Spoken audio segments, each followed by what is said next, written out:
ایک لڑکی قصہ لکھتی ہے کہ میں گھر کی صفائی میں مصروف تھی کہ اسی دوران میرے بھائی کا فون آیا کہ میں بیوی بچوں سمیت تمہاری ملاقات کے لیے آ رہا ہوں۔ کہتی ہے کہ میں باورچی خانہ چلی گئی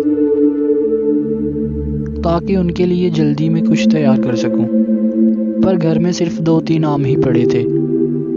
جلدی میں 2 گلاس جوس تیار کر لیے۔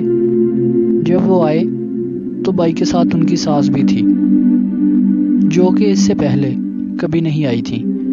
تو میں نے 2 گلاس جوس ماں اور بیٹی کے سامنے رکھ دیے اور پانی کا گلاس بھائی کے سامنے رکھ کر کہا کہ مجھے معلوم ہے کہ آپ کو 7 اپ پسند ہے۔ بھائی نے جیسے ہی گلاس کو منہ لگایا تو سمجھ گئے کہ یہ تو پانی ہے۔ اسی دوران ساس نے میرے بھائی سے کہا کہ بیٹا 7 اپ میرے معدے کے لیے اچھا ہے، اس لیے میرا جوس تم پی لو اور 7 اپ مجھے دے دو۔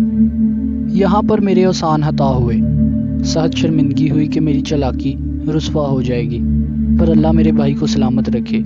بھائی نے اپنی ساس سے کہا اس گلاس سے تو میں نے کافی 7 اپ پی لیا ہے، آپ کے لیے میں فریج سے بوتل لاتا ہوں۔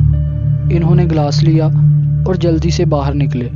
تھوڑی دیر بعد ہم نے گلاس ٹوٹنے کی آواز سنی۔ بھائی واپس آئے۔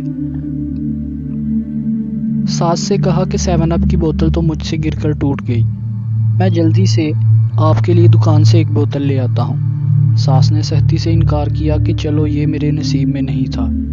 جب وہ رخصت ہونے لگے تو بھائی پیچھے رہے، خدا حافظ کہا، مسافر کے لیے ہاتھ بڑھایا اور اسی دوران میرے ہاتھ میں پیسے بھی تھما دیے اور مسکرا کر بولے میری پیاری بہن، کچن میں گرے ہوئے 7 اپ کی جگہ کو 2 ڈالنا۔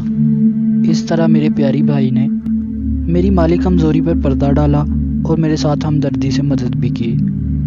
محبت کے ساتھ رہیے، اپنے بہنوں کا خاص خیال رکھیے اور دوسروں کی بہنوں کی عزت کی نگاہ سے دیکھیے کہ یہی ہمارے مذہب اور معاشرے کا سنہری اصول ہے۔